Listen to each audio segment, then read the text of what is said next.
तर मी पंजाब डक. आज आहे 1 सप्टेंबर 2024. आज खांदा मळण आणि उद्या पोळा आहे. आपण सांगितलं होतं की पोळ्यापासून राज्यात खूप पाऊस पडणार आहे आणि मी या ठिकाणी आहे माझ्या शेतामध्ये. तर या ठिकाणी जवळपास पाऊस सुरू आहे, म्हणजे जोरदार पाऊस चालू झाला आहे. आमच्या परभणी जिल्ह्यात खूप रात्री 2 वाजल्यापासूनच पाऊस सुरू झाला आहे. कालच एक मेसेज टाकला होता की राज्यामध्ये म्हणजे बऱ्याच ठिकाणी रात्री मध्यरात्रीला पाऊस सुरू होणार आहे, म्हणून हा अंदाज लक्षात घ्यायचा. पण सर्वांना सांगू इच्छितो की राज्यात जवळपास सांगायचं झालं तर आता 1 तारखेपासून तर 4 तारखेपर्यंत जोराचा पाऊस पडणार आहे, मुसळधार पडणार आहे. म्हणून जरा काळजी घ्या. कारण की तुम्हाला एक सांगतो, 1 सप्टेंबरपासून 2024 हा 1 ते 5 दरम्यान सप्टेंबर पडणारा हा पाऊस राज्यभर पडणार आहे, म्हणून हा अंदाज लक्षायचा. आणि या पावसामध्ये विजेचा कडकडाट खूप राहणार आहे. आता दुपारनंतर 2:30च्या नंतर अशा जोरजोराने विजा कडकडणार आहेत, म्हणजे असं आवाज येणार आहे, लगेच विजा देखील पडतील. म्हणून शेतकऱ्यांनी काळजी घ्यावी. शेतामध्ये विजा चमकत असताना झाडाखाली थांबू नये, म्हणून हा अंदाज लक्षात द्यायचा.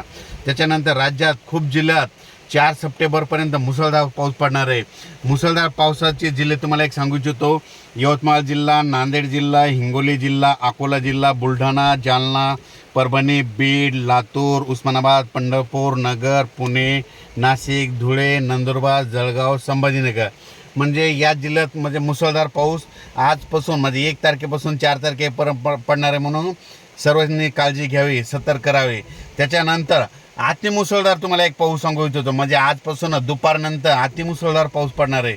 आणि हा अतिमुसळधार पाऊस कुठं पडणार आहे सांगायचं झालं तर यवतमाळ जिल्ह्यात एक जोरदार पाऊस पडणार आहे, नांदेड जिल्ह्यात जोरदार पाऊस पडणार आहे, हिंगोली जिल्ह्यात पडणार आहे, परभणी जिल्ह्यात पडणार आहे, लातूर जिल्ह्यात पडणार आहे, बीड जिल्ह्यात पडणार आहे, नगर जिल्ह्यात पडणार आहे, संभाजीनगरकडे पडणार आहे, सोलापूरकडे पडणार आहे, नाशिककडे पडणार आहे, मुंबई, धुळे, नंदुरबार, जळगाव. म्हणजे या 14 जिल्ह्यामध्ये अतिमुसळधार पाऊस पडणार आहे. या 14 जिल्ह्याचा पाऊस पडल्याच्यानंतर या 14 जिल्ह्याच्या वरी जायकवाडी धरण आहे आणि नाशिककडं तर अतिवृष्टी देखील होईल. नगर आणि जालन्याच्या दरम्यान देखील अतिवृष्टी देखील होणार आहे. म्हणून धरण क्षेत्रातील लोकांनी, नदीकाठच्या लोकांनी काळजी घ्यावी, कारण की नदीला पूर देखील येईल, म्हणून हा अंदाज लक्षात द्यायचा. आणि जायकवाडीच्या लाभ क्षेत्रामध्ये, कॅचमॅट एरियामध्ये नाशिककडं, नगरकडं खूप मुसळधार पाऊस पडणार आहे. त्याच्यामुळे त्या नद्याला पूर येणार आहे, त्याचं पाणी जायकवाडीला येणार आहे. जायकवाडीत जवळपास आजच सकाळची म्हणजे तिथून आलेल्या आकडेवारीनुसार जवळपास 85% जवळपास भरलं आहे. आणि तिकडून आवक तर क्युसेसनं खूप चालू आहे, 40 का 50 हजारांना चालू आहे. त्याच्यामुळे हे जायकवाड धरण उद्यापर्यंत ते 92पर्यंत जाईल, म्हणजे 2 सप्टेंबरपर्यंत 92 जाईल. आणि त्याच्यानंतर आणि उद्या आज रात्रीचा पाऊस पडला तर त्याच्यात पुन्हा आणखीन फ्लो जास्त वाढणार. 1.5 लाख क्युसेसनं जर पाणी आलं तर जायकवाडीचं पाणी सोडावं लागणार आहे. जायकवाडीचं पाणी सोडल्याच्यानंतर जायकवाडीच्या खाली जवळपास 12 बंधारे आहेत मोठे मोठे नांदेडपर्यंत. ते बंधारे सगळे कोरडे येतं, ते देखील हे पाणी सोडल्यामुळे हे भरून जाते. आणि सगळ्या परभणी जिल्हा असो, नांदेड जिल्हा असो, जालना जिल्ह्यातल्या शेतकऱ्याला या पाण्याचा फायदा होणार आहे. म्हणून ही खास करून शेतकऱ्याची आनंदाची बातमी देखील आहे. पण पाणी सोडल्याच्या नंतर काही जणांच्या शेतात पाणी देखील जाईन. शेतकऱ्याच्या पाईपलाईन देखील आहे, त्यांनी तुम्ही आजच पाईपलाईन मोटर असेल तर काढून घ्या, नसा तुमच्या वाहून जातील, म्हणून हे देखील लक्षात येतं. राज्यात हा पाऊस, राज्यातली परिस्थिती बघितली तर समजा राज्यात देशात बघायचं तर हा पाऊस तेलंगणात खूप पडणार आहे, आंध्रात खूप पडणार आहे, सगळ्यात जास्त मराठवाड्यात पडणार आहे, उत्तर महाराष्ट्रात पडणार आहे, मध्य प्रदेशला पडणार आहे, गुजरातला पडणार आहे, राजस्थान, उत्तर प्रदेश, आंध्र प्रदेश पडणार आहे. आणि तुम्हाला एक सांगू इच्छितो, हे जायकवाडी धरण आहे, हे जवळपास 85% भरलं आहे आणि त्याच्या कॅचमेंट एरियात बी पाऊस पडणार आहे. त्याच्यानंतर मांजरा धरण आहे, मांजरा धरणाचे कॅचमेंट एरिया म्हणजे लाभ क्षेत्रामध्ये तिकडं उस्मानाबाद तिकडल्या भागात खूप पाऊस पडणार आहे. त्याच्यामुळे नदीला पूर येणार आहे. मांजरा त्याचं पाणी त्या धरणाऱ्याला आहे. त्याच्यानंतर सिद्धेश्वर धरण जवळपास 60 का 62% झालेलं आहे. तर त्या सिद्धेश्वर धरणाच्या लाभ क्षेत्रामध्ये पाऊस पडणार आहे, त्याची देखील 75-80पर्यंत जाईल.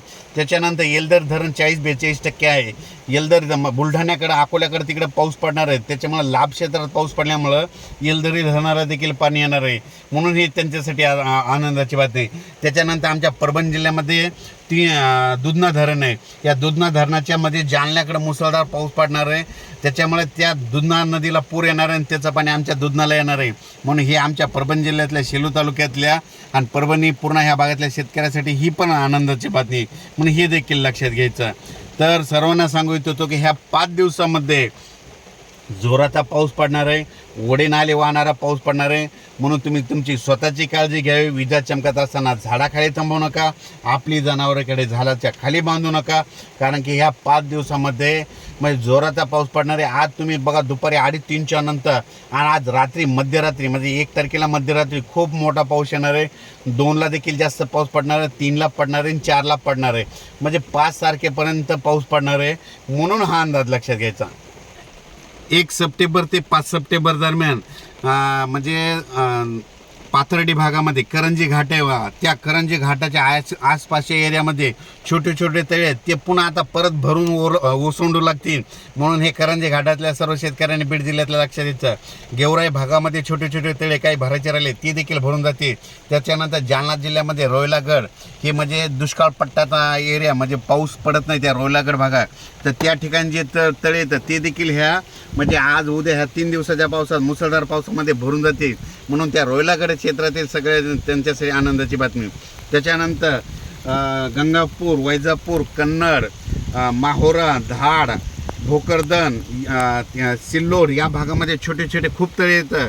तर त्या तळे काहीतरी भरायचे राहिले होते, तर आता ह्या उद्याच्या पावसात म्हणजे 1 ते 5 सप्टेंबरच्या पावसात ते देखील भरून जातील. म्हणून हा अंदाज लक्षात घ्यायचा. सांगायचं झालं तर राज्यामध्ये आता 5 तारखेपर्यंत जोरदार पाऊस पडणार आहे. म्हणून हे सगळ्यांनी अंदाज लक्षात द्यायचा. अचानक वातावरणात बदल झाला तर लगेच एक मेसेज दिलं जाईल. पण सर्वांना एक विनंती आहे की विजा चमकत असताना आणि त्याच्यानंतर झाडाखाली थांबू नका. आता नदीला पूर येणार आहे, पूर आल्याच्या नंतर आगोरी द्या करू नका, पुलाच्या फरशीवर पाणी आल्यास पुढे जाऊ नका. म्हणून हे देखील सर्वांना करण्याची विनंती आहे. आणि मी आज हे जे अंदाज दिलेला आहे हे माझ्या शेतामधून देत आहे. आणि हे परवा दिवशी आम्ही 30 ऑगस्टला आम्ही हे झाडं लावले होते. आम्हाला माहीत होतं 31 आणि 1 तारखेला पाऊस येणार आहे, म्हणून हे सगळे झाडं आम्ही रोडच्या बाजूला लावलेले आहेत. म्हणून हे देखील ह्या अंदाजामध्ये सांगतो.